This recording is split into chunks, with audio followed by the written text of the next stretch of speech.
Welcome to Slash.media's SourceForge podcast, and thanks for joining us today. I'm your host, Sydney Shepard, here at SourceForge and Slash.media. The SourceForge podcast is where we discuss software and technology with leaders and changemakers in tech. And joining us today, we have Scott Lassane, the Vice President of Sales at APS Payroll, a cloud-based HR and payroll platform. Thanks for joining us, Scott. Thanks a lot for having me, Sydney. I'm excited to talk to you today. Yeah, same. So to start, could you just introduce yourself to everyone listening and give a little overview of APS Payroll and the solutions that you offer? Yeah, for sure. So again, like you said, Scott Lassane, VP of Sales. I've actually been with APS for about 16 years. And even though I run our department now, I've really held a lot of positions in our sales department, account executive, manager. And so I know a lot about our company. I have a lot of passion for our industry. And I'm very excited to continue to grow APS and get our solution in front of as many customers as possible. So really our solution, just think about it as companies have to manage their workforce, and they have to manage everything from hire to retire. And that could include applicant tracking, digital onboarding, of course, payroll, time and labor management, benefits, performance management, anything that a company needs to manage their workforce, APS provides that solution. That's awesome. That's wild. You've been there for a very long time. That's cool that you've been in multiple different positions. Like you said, definitely helps you get like a better understanding of the company as a whole. Yeah. That's cool. Mm-hmm. Yeah. And I'd love to hear a little more about how APS technology streamlines payroll and HR for, small businesses, medium-sized businesses, and what would you say makes your platform stand out from the rest? Yeah, there's a lot of options in our space, and so I think that we have to look at it as why do clients come to APS? And we analyze a lot of data. We look at a lot of reviews out there and what clients are saying, and really there's three main differentiators of how we can streamline payroll and HR processes. And then number one, a lot of our clients come to us looking to centralize data. They could have an applicant tracking system. They could have a separate attendance application. Their benefits could be handled by their broker, and they're either growing, scaling, or trying to just manage their workforce more effectively. And so they come to APS to centralize. And also in our space, there are a lot of tech options, like I mentioned, but adoption across our industry is pretty low. Mm-hmm. A lot of companies that we compete with offer a lot, but maybe haven't built their system the most logical way. So employees, they get into it, users get into it, and they can't adopt it. And so it goes from software to shelfware. And then I think the third thing to discuss is that really support is deprioritized or really non-existent in our industry. And so when clients come to APS, they benefit from a single system design so that all of the workforce and the processes flow in this streamlined technology. And that's what really makes us stand out. Our clients can centralize data, they can benefit from a highly adoptable system, and they can be partnered with a company that prioritizes support just as much as we prioritize technology. Yeah, that's awesome. That's very helpful for, I'm sure, especially the smaller size businesses or, companies who are starting out to have everything in one spot because you're already trying to manage like so many different things when you're getting going. That's right. It's companies are trying to especially post-COVID, to make money, be effective, grow, and you have to manage your workforce. So you really need a system that can make that as easy as possible on the business. Yeah, definitely. That's awesome. And kind of going off of that, I know you work with, small to mid-sized businesses, but what type of companies or industries would you say typically get the most value from APS Payroll? And, is there a specific example of a company that, you really impacted? Yeah, absolutely. So we are industry agnostic. However, over the years, we've found that we really provide a lot of value to certain industries. To name a few, nonprofit organizations, faith-based, certain micro verticals in healthcare, education, manufacturing, and then financial and professional services. those are different industries across the Hmm. range of industries within our ICP, but they all have specific needs. And on Yeah. top of those needs that are specific to that industry, there's also personas that differ at each organization. So if you look at the data Hmm. that we have in our system, Sydney, finance, HR, operations, IT, C-suite, all need to have access to the information in our system, but all have different priorities and objectives. Yeah, Uh, totally. so not only industries that we work well with, but also the personas within, I think it's important to discuss. And Yeah. um, from an example that sticks out in my head, like I mentioned, I've worn a lot of hats. So Hmm. I remember as an account executive, I worked trying to get a 500 employee nonprofit organization onto our services. And this company was with a very large publicly traded company. And when you're going from a large public name to more of a bootstrap private boutique company like APS, there can be concerns about risk. And what they found out after getting through implementation, this organization went from a payroll process that took days to a Hmm. payroll process that took hours. And they achieved that by, like I mentioned earlier, centralizing workflows and processes into our system and then driving adoption of the software through trench managers and employees. And it's not uncommon for our clients to come to us and say they saved X hours or they went from days to hours. And I think it Yeah. goes back to how we know what companies we work well with, and we built a system that allows them to see that efficiency. That's awesome. Days to hours. That is very, very helpful. I'm sure, I mean, anyone, no matter what industry or position you're in, can understand how busy days and weeks get, just trying to get one task done. And Right. I'm just thinking about like certain tasks that I have. If I could shrink that from days to hours, that would just be magical. So, That's right. yeah, I'm sure that's a big game changer for them. That's awesome. That's really cool.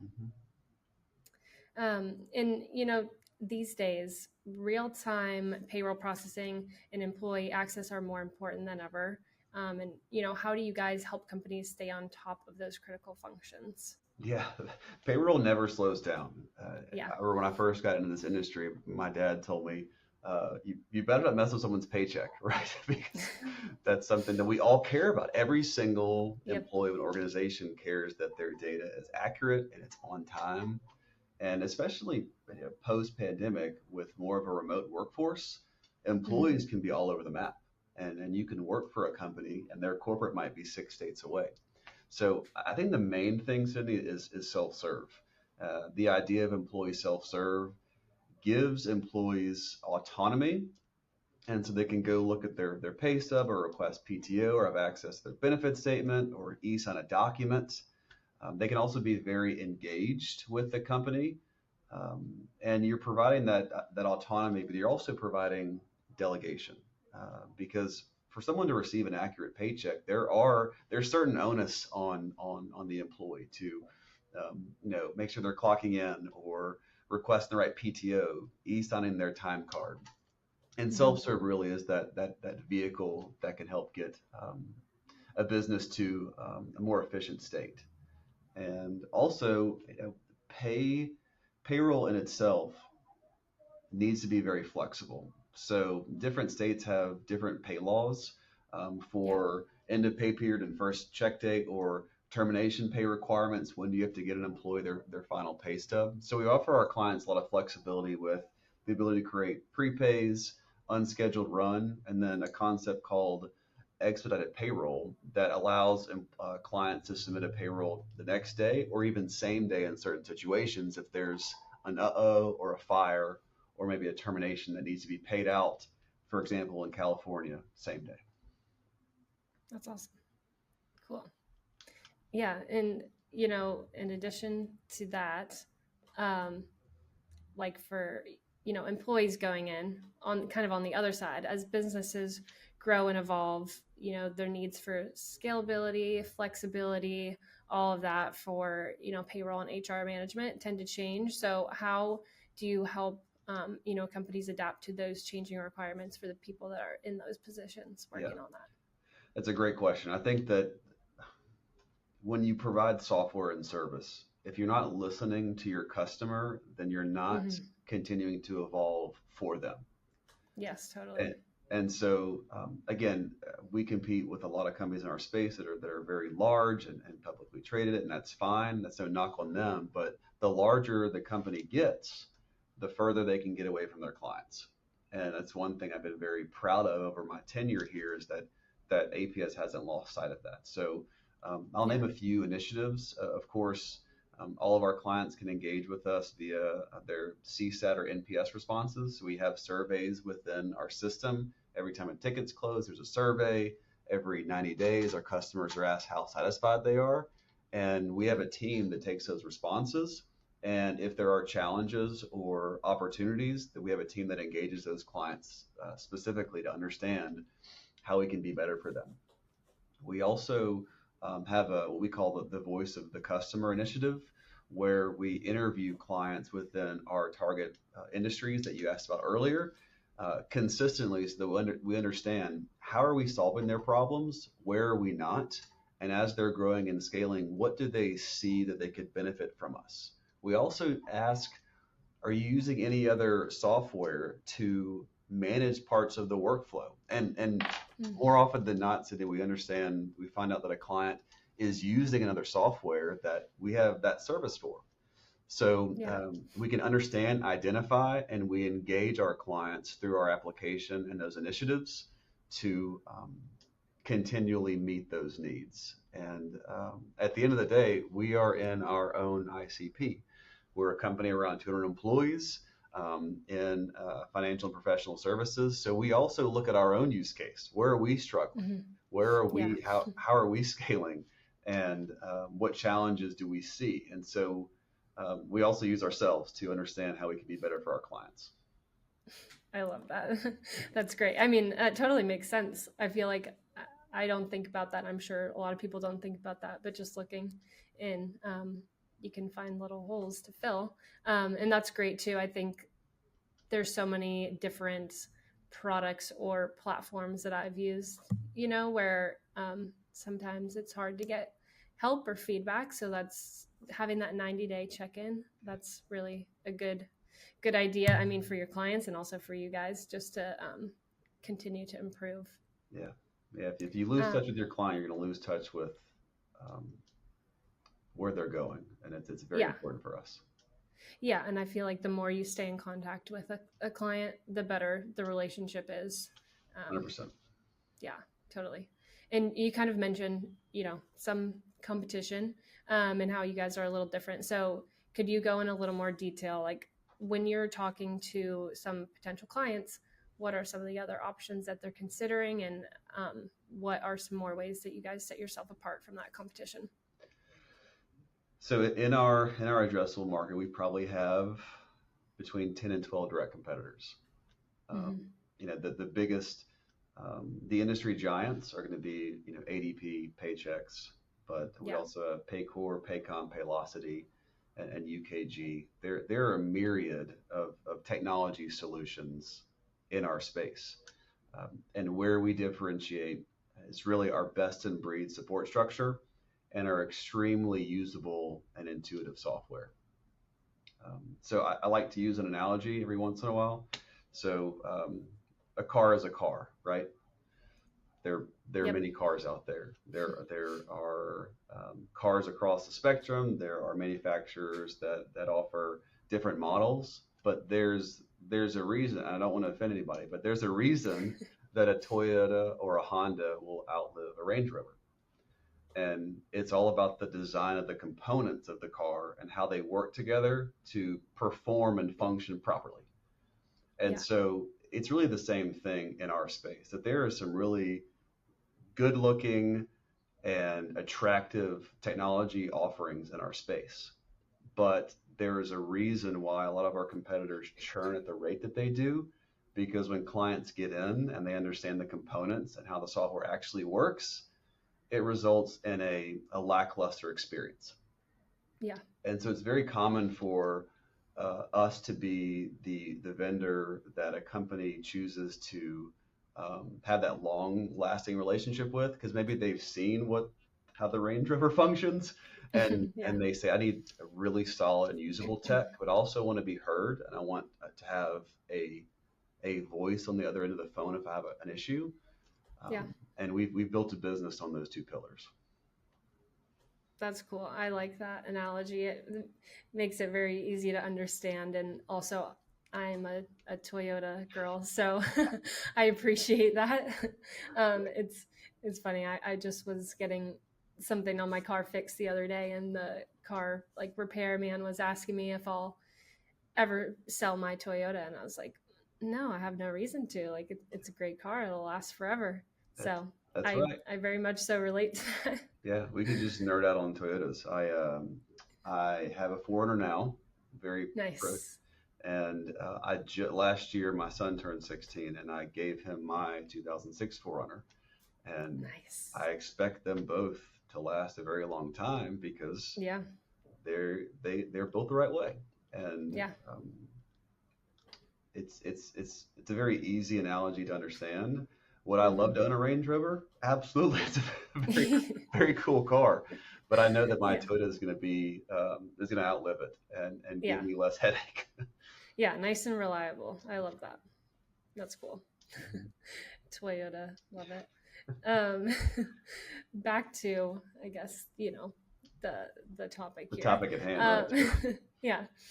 How would you say that the payroll HR services software industry as a whole is evolving, and how might that impact some of your customers? And are there emerging trends that you see that small and mid-sized businesses should be preparing for?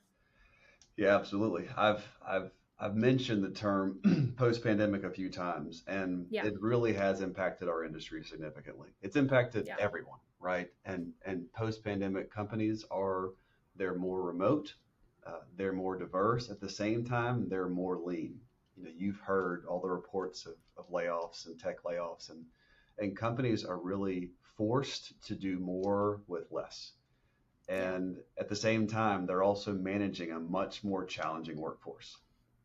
So I talked about personas earlier. So you have finance and you have HR as your primary personas using a system like APS. hmm, And really, what we've seen is that those two personas are needing to align priorities rather than being on separate sides of the fence. It used to be that finance cared what they care about and HR cared what they care about, and those often didn't align, and because yeah, they often have different objectives. But now we've seen finance and HR needing to align priorities to make productive business decisions.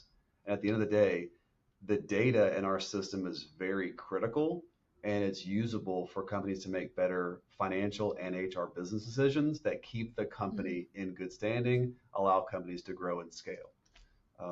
At the same time, we know we all use AI, and really 12 months ago, from an HR perspective, AI was feared.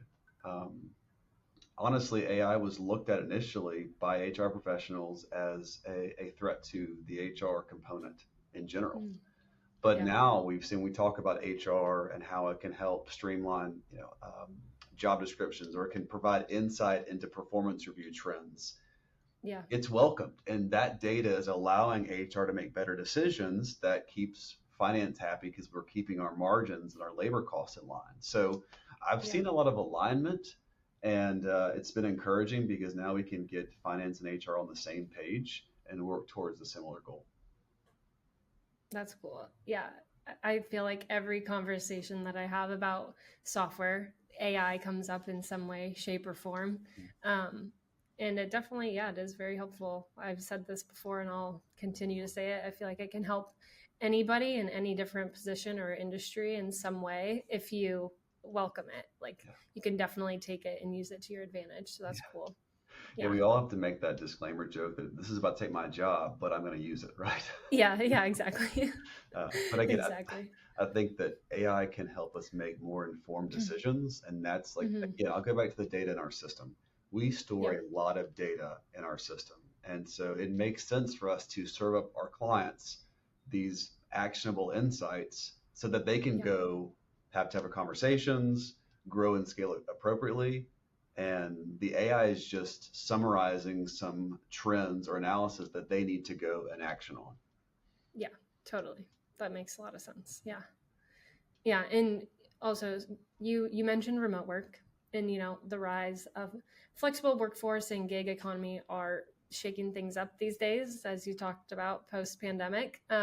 So how do you see the role of payroll and HR management software evolving in that context, excuse me? And Yeah, so it's definitely not uncommon to see this trend as of late, but we've seen yeah, this in our target industries for years. Again, going back to financial professional services, nonprofit organizations, faith-based healthcare, there has yeah, historically been a need to track and engage workers that aren't traditional W-2.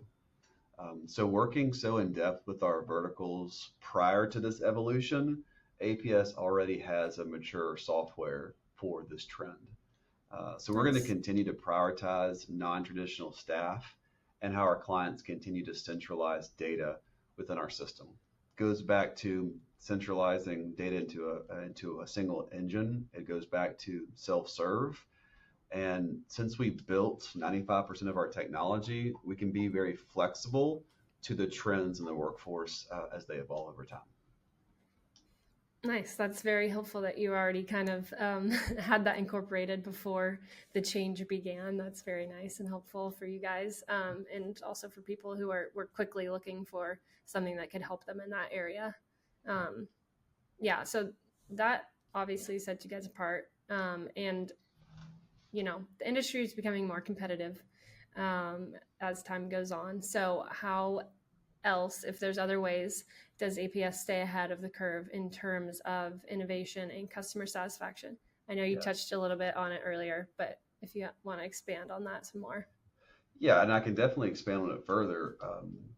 When I got into this industry, we had two main competitors. It was ADP and Paychex. And Yeah, really, if you look at our addressable market, we probably have 10 to 12 competitors, but the HCM space is very hot. I think that there are probably 8 other competitors that we could look at if we're talking about the sub 25 employee um, addressable market. So the market has historically, in the past 5 to 7 years, grown via acquisition and merger. So what this results in, going back to my analogy earlier, is that there is an array of solutions offered by our competitors.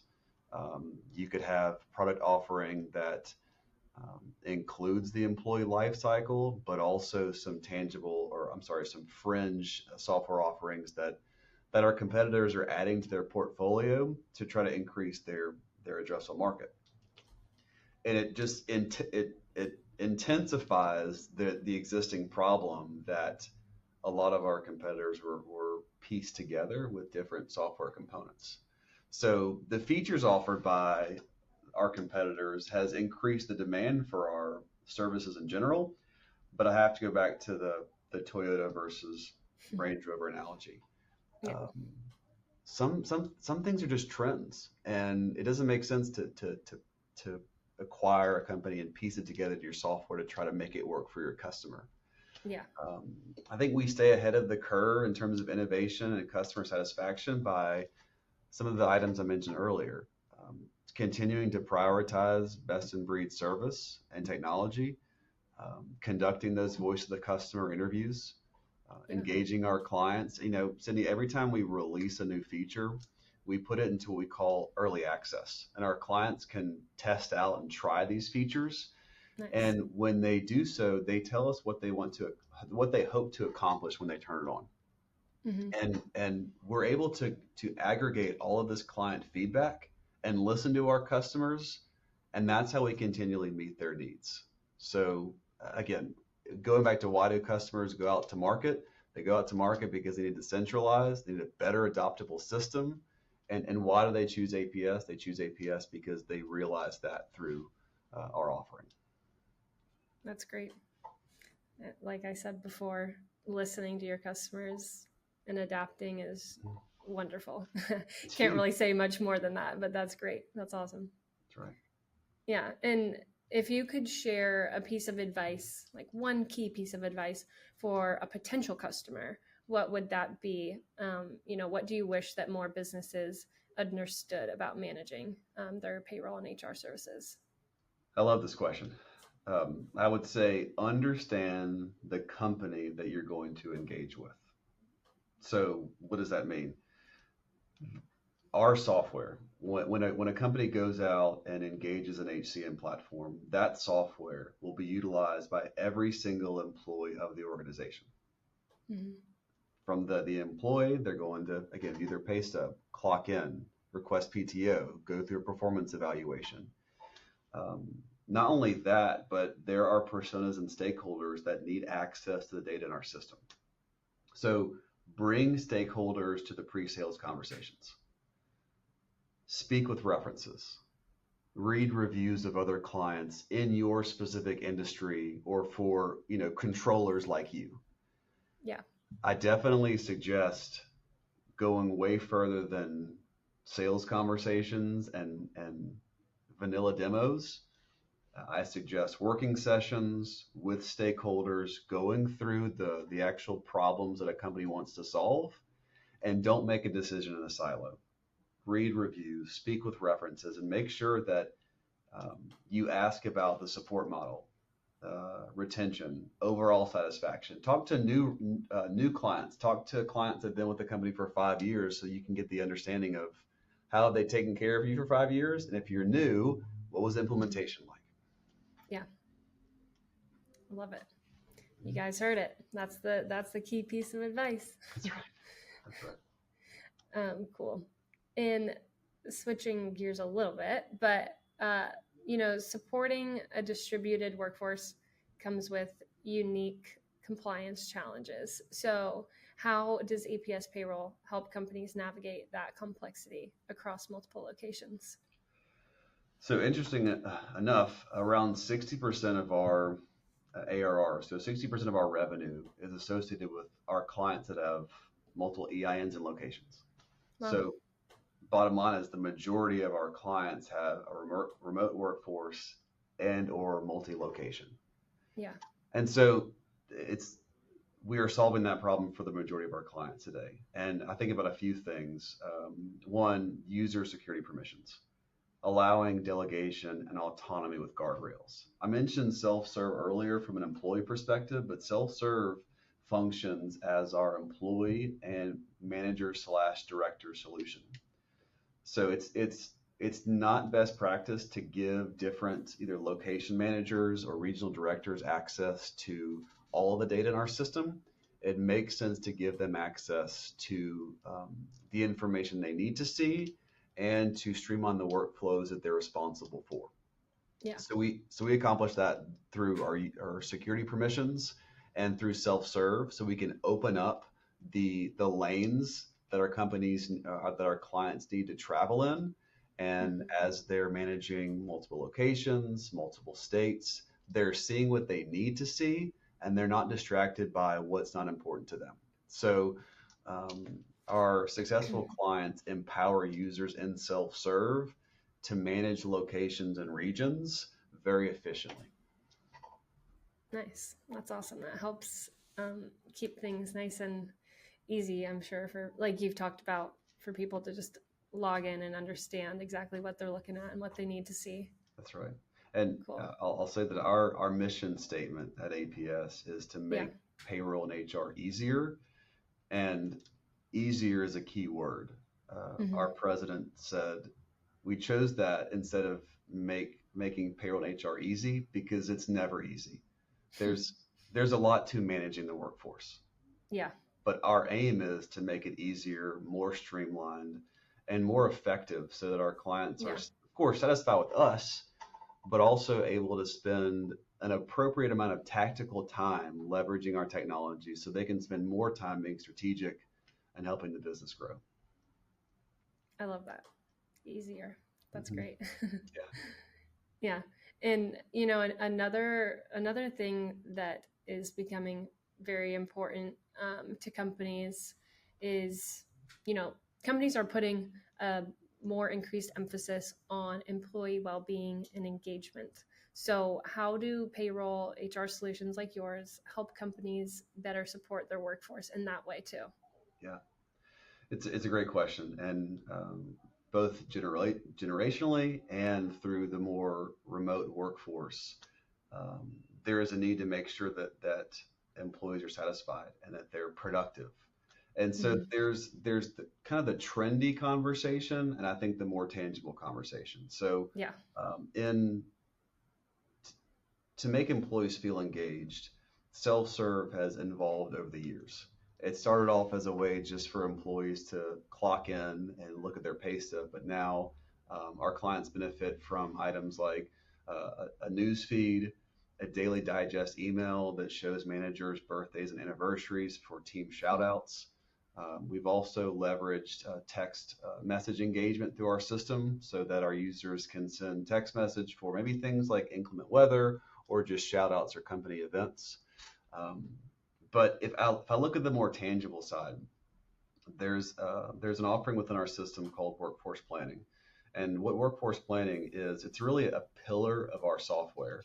And workforce planning allows our clients to understand trends and analysis that might lead to flight risk or dissatisfied and unproductive employees. So for example, we can take data around performance reviews, pay inequality, PTO trends, and we can essentially leverage to our users, hey, you may want to engage this group of employees. We've seen a downtrend in their performance. This employee is more on your higher paid but lower performance scale, so there's some disparity there. There may be some pay inequality right here with this specific department. So where we find more value is serving up that analysis to our clients so that they can have tangible engagement rather than maybe, a brag board or giving someone a gold star. Yeah. But we try to marry both, and I hope that I'm making sense. Yeah. No, that makes total sense. I like how you split that up into kind of two different sections or areas, because both I think are important. And I think going on your first point, especially these days with a lot of remote employees and stuff, people do really look to kind of that culture and how, the engagement is within the employees. Right. And then also having all of that information that comes up, like you said, being able to identify where there's little gaps between performance versus, all those different things that you touched on, the pay gap, all that stuff. That's very useful for the, management side looking at things. So that's right. It makes a lot of sense. And those are very, very important things. Yeah. I mean, I'll tell you, even as an employee here, my leaders get insight into anniversaries, and I love the shout out. So, there is a huge component to recognition of staff. Yes. You need to make sure your company honors, respects your service to them. And we love those solutions because our clients can stay engaged. I think from the analytics perspective, our system can essentially tell our customers information you're not going to get by surveys. We're going to see the data and the trends, and that's what's really been shown as actionable. Yeah, that's awesome. I love that. That's super cool. So this kind of could maybe tie back to what we talked about a little bit earlier, but for, a small to mid-sized business considering a solution, what are the key factors that they should consider to ensure that they choose the right platform for them specifically? Right. So I would say solicit pain points from all the teams affected by this change. So if you're unhappy with your current vendor, you're looking to switch, or maybe you're going to use an HCM for the first time, as I mentioned earlier, every employee will use this system, and different personas have different priorities. So I would say solicit the pain points and the objectives from all the teams affected by the change. And then secondly, make sure you understand how the solution will work and how it will work for those stakeholders. So don't just rely on the fact that company X offers this feature. Prioritize working sessions. Any vendor in our space would love to have working sessions and show how the system works. But I would highly recommend understanding the pain points and bringing those stakeholders to the pre-sales conversation. And in addition, understand, wish I could say this with in all caps, understand what implementation looks like. Um, the pain to implement a system has to be lower than the pain of not making the change. Yeah. But no one likes to go through implementation. Often has a level of anxiety associated with it. So we highly suggest asking the different companies you're looking at, what does it look like to implement? How will the data be transitioned? Is there Yeah. parallel testing involved? What does the company build look like? How do you train my users? How do you guarantee adoption? And seeing what happens after you say yes and sign is very, very important to understand, okay, will this company set me up for success in implementation, or will I sign with the sales team and then I'm just on my own? Yeah, totally. Yeah, those are definitely good points to think about. And as companies are focusing more on personalized and streamlined employee experiences, how does APS facilitate the creation of tailored payroll HR services across different locations and employee types? I know you've kind of touched on the different employee types, but if you want to expand some more. Yeah, absolutely. I think the bottom line is it goes back to self-serve, and Yeah. you probably understand that the payroll process never stops. It's cyclical, right? A pay period starts, you've got attendance, you got PTO requests, you have new hires, you have open enrollment, there's a break, the payroll's process that starts over again. And so, I think companies have to understand when they're using a software, can you set up the process and workflows and access at the corporate level that logically flow down to self-serve? And if you can do that effectively and you can grant access to different teams and users, then you can have a very streamlined process. If, Yeah. on the other hand, there's different software systems like pieced together, and it's not going to result in streamlined employee experiences. It's going to result in Yeah. frustration. So Yeah. I'm not going to beat the dead horse too much more, but a Toyota runs because it was designed the right way.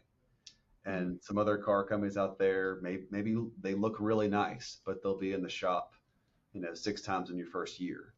And when every employee is affected by the HCM company that's in place, those complaints can be amplified, and there can be a lot of wasted spend because, to be transparent, our services they're not cheap, right? And we're in the market or the price range of all of our competitors, but you don't want to make the wrong decision, have unhappy employees, unhappy stakeholders, and you're spending X amount per month.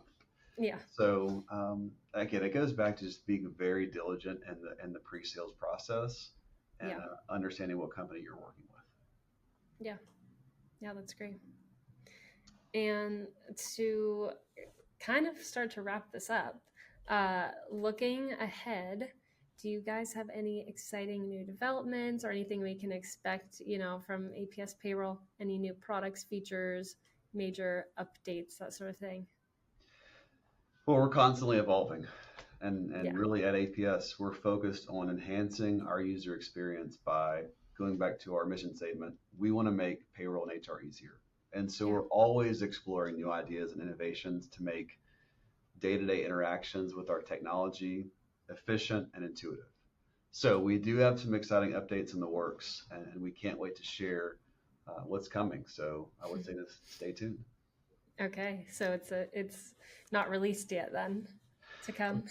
Yeah, the great thing about APS, well, one of the great things is that since we own our technology, we're constantly evolving it because we want to be the best out there.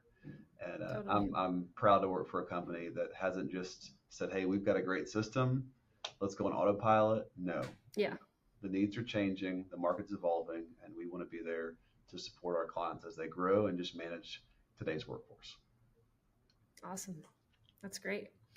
And for people listening and who are interested in learning more about APS Payroll, and then also, keeping an eye out for those updates to come, where can they find some more information online?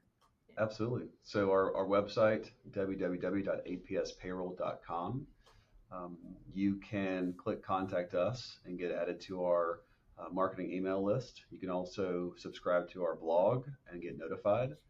We're also on social, so if you follow us on Instagram, LinkedIn, Twitter/X, we highlight our product advancements and just where we are as a company, how we're helping clients in those key industries. And I'd love to connect with any of the listeners out there that want to learn more. That's awesome. Great.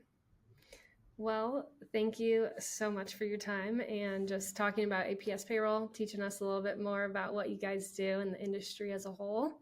And thank you all for listening to the Slash.media SourceForge podcast. Make sure to subscribe to stay up to date with all the upcoming B2B podcasts that we have for you. Thanks, Sydney. Yeah, thank you.